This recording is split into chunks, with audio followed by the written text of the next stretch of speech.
World of Warfare presents Operation Tidal Wave. Following the birth of mechanized warfare during the First World War, by the start of World War II, ball bearings and fossil fuel had become vital necessities to both sides of the conflict, leading American bomber chiefs to target Hitler's oil reserves as a way to hasten the end of war. Despite bitter debates within the Allied High Command, on August 11th of 1943, air raid warnings rang out over the Romanian oil refineries at Ploesti before more than 150 B-24 Liberator heavy bombers of the American 9th Air Force flew at treetop altitude to strike a blow to the heart of Germany's oil supplies. What would follow would prove to be one of the bloodiest missions for the United States Army Air Corps thus far in the war. For the American men who flew the mission, to a man, each believed that the successful destruction of Romanian oil would drive a dagger into the heart of Nazi Germany.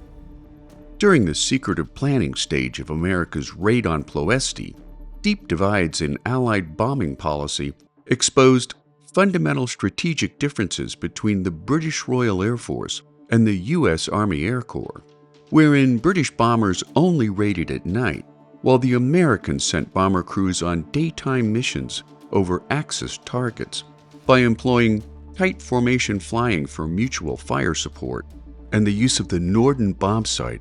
which designer Carl Norden had falsely claimed could hit a specific pickle in a pickle barrel.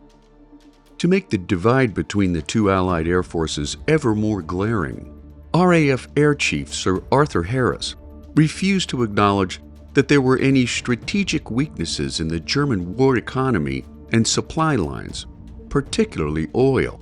believing instead that the way to hasten the collapse of Germany was through strategic area bombing meant to weaken German industry while demoralizing German citizens to the point where angry mobs would force the German High Command to sue for peace. Much like Japan, whose unprovoked attack on American naval assets and personnel at Pearl Harbor brought the United States into World War II, Germany had no oil resources of her own, save for its rapidly expanding synthetic oil industry. Instead, after Adolf Hitler's invasion of Poland on September 1st of 1939, the Nazis' reliance on blitzkrieg or lightning war tactics saw Wehrmacht forces sweep through the Low Countries in France before securing vital oil reserves in the Balkans and Central European countries such as Romania and Hungary, as well as Germany's ally, the Soviet Union, wherein the Red Army fought on the side of Germany due to a pre-war signing of the Molotov-Ribbentrop Pact that forced Russian dictator Joseph Stalin to take up arms as an Axis combatant. Hitler's procurement of Russian oil ended in June of 1941, when Operation Barbarossa saw 3.8 million Axis fighters pour into the Soviet Union along an 1,800-mile front. At first, the loss of Russian oil seemed inconsequential to the Germans, as panzer armies rolled across Russia with blitzkrieg efficiency, until they stood at the gates of Moscow by December of 1941. Although not immediately apparent, when Russia's harsh winter descended on Wehrmacht forces, Hitler's lightning war devolved into a lengthy, bone-chilling standoff, which constituted a key turning point in the war when the Führer was forced to alter his military strategy. Under his new plan, Hitler's Eastern Front summer offensive of 1942, codenamed Operation Blue, had two primary objectives. First, he would secure the vast agricultural wealth of the Ukraine, with plans to populate the region with German settlers under his envisioned Lebensraum or living space for his growing Aryan population, and secondly, to secure the rich resources of the Soviet Union, including coal, metal, and above all else, the oil-bearing regions in the Transcaucasus region of southern Russia.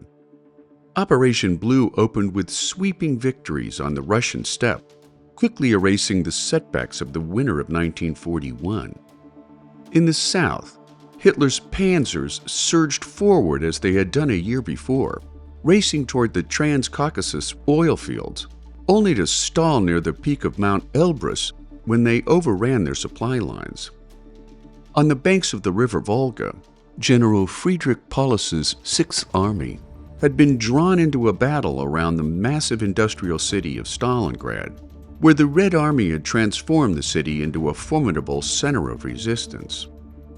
Hitler soon became obsessed with the city that bore the name of his hated communist rival, thereby denying his armies in the mountains and open steppe the means to defend themselves against a gathering enemy counteroffensive, a decision that unhinged the Führer's grand strategy behind Operation Blue. Hitler's failure to capture Soviet oil fields increased Germany's reliance on the Romanian oil fields and 9 major refineries at Ploesti, some 35 miles north of Bucharest, now accounted for 60% of Germany's oil supply. After 12 American B-24s attacked Ploesti from their base in Egypt in June of 1942, Germany and Romania responded by building up strong anti-aircraft defenses around Ploesti, including several hundred 88mm flak guns concealed in haystacks, railroad cars, and fake buildings. Additionally, smoke generators and 23 barrage balloons were deployed, along with German and Romanian fighter aircraft such as Me-109s and Me-110s, making Ploesti the third or fourth most heavily defended targets in Axis Europe, behind Berlin, Vienna, and the heavily industrialized Ruhr Valley. Yet by the end of the summer of 1942, the fortunes of war had turned dramatically against Hitler and his Third Reich, after Paulus and his Sixth Army were cut off at Stalingrad following a slogging 6-month battle, leading to the surrender of thousands of Axis fighters by the end of January 1943. 6 months later, at the Battle of Kursk, the massive tank engagement would spell an end to Germany's blitzkrieg offensives on the Eastern Front. In the West, meanwhile, by mid-May of 1943, the whole of North Africa had been cleared of Axis forces. After Hitler's stubborn insistence that Erwin Rommel and the Afrika Korps should not withdraw, the Reich would suffer a second Stalingrad on the shores of the Mediterranean, when some 250,000 to 275,000 Axis troops surrendered in Tunisia. By July of 1943, the Allies had built up a massive air presence in the Mediterranean theater, including the U.S. 9th Air Force, based at the Libyan port of Benghazi, leaving the Americans and the British poised for the invasion of Sicily under Operation Husky. Yet before Husky went live, General Louis Brereton, commander of the 9th Air Force, convinced Allied Commander-in-Chief General Dwight D. Eisenhower to agree to an attack on Ploesti, despite Eisenhower's chief airman, Sir Arthur Tedder's argument that the oil fields and refineries around the Romanian city were too vast to be crippled in a single raid. Although nearly dissuaded by Tedder's pessimism, in the end, Eisenhower gave the nod to Brereton, who believed fervently that a successful strike on Ploesti would force the Germans to sue for peace. Relying heavily on the element of surprise, Brereton's plan called for a low-level attack that kept B-24s beneath German radar cover, which at first saw 9th Air Force bomber crews practice low-level flight tactics over the North African desert.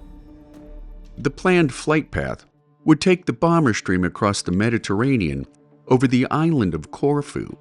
then up over the Balkans to the target for a round-trip flight distance of 2,700 miles, which would see bomber crews fly dangerously close to the B-24's maximum range of 3,000 miles. During the final briefing before their flight, airmen were told that a successful attack on Ploesti could win the war for the Allied cause, yet they were not briefed on the substantial buildup of Axis fighters and anti-aircraft defenses surrounding the city. Shortly before 0700 hours, on August the 1st of 1943, the first aircraft began to roll down runways as they lumbered into the sky under a full load of fuel and bombs, which quickly went awry from the moment they hit the air. On one airfield, a single Liberator blew up on takeoff, while another caught fire moments after it was in the air, before crashing into a field. By the time the whole force was in the air, 11 had crashed or had to abort the mission due to an assortment of mechanical malfunctions. Even worse, when the formation leader and chief navigator reached the island of Corfu, their Liberator crashed into the sea,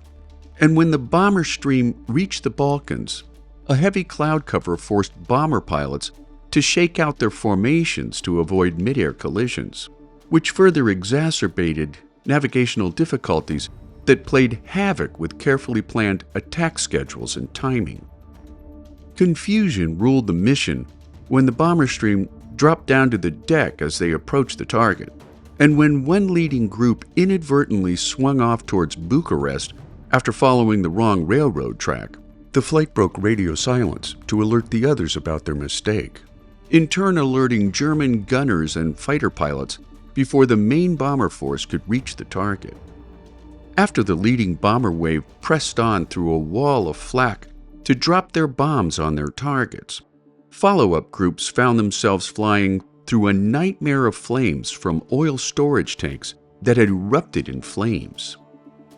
After the follow-up groups dropped their payloads on oil fields and refineries, when they turned for home, they found themselves hacked to pieces by German anti-aircraft fire before they could get enough distance between themselves and the German defenses around Ploesti. Once they had cleared this first threat, the bomber stream was bounced by Me-109s, sending bomber after bomber spinning out of the sky. Now facing critical fuel shortages, especially for those aircraft which had been damaged, the surviving bomber stream began the long haul back across the Mediterranean. Some pilots began to look for alternative places to land, including 8 Liberators that landed in neutral Turkey, where they would sit out the remainder of the war in POW camps. Others put down in Cyprus, Malta, and Sicily, while many of those who dared press on to their bases in North Africa were forced to crash land due to battle damage, pilot exhaustion, or lack of sufficient fuel. By the time the mission was over, 1/3 of the attacking force had been destroyed. Only 88 of the original 178 Liberators returned to Libya, of which 55 suffered battle damage. Losses included 44 to German air defenses and additional B-24s that ditched in the Mediterranean or were interned after landing in Turkey. One Liberator landed in Libya 14 hours after departing, with 365 bullet holes in its wings, flight surfaces, and fuselage. For the Americans, 310 airmen were killed or missing, 108 captured by Axis forces, while an additional 78 were interned in Turkey, with 4 others taken in by Tito's partisans in Yugoslavia. 3 of the 5 Medals of Honor,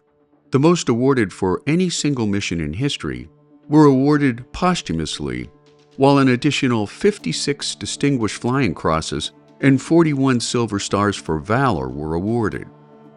With an estimated 40% of all Ploesti's refining capacity damaged or destroyed, most of the refineries were back online within weeks, resulting in a net output gain of fuel greater than before the raid. The bitter truth about Operation Tidal Wave was that the attack had failed miserably, leading Tedder to prohibit Brereton from mounting further strikes against Ploesti, instead ordering him to focus his attention on Italy, which the Allies were about to invade, making Operation Tidal Wave one of the bloodiest fails in the annals of aviation history.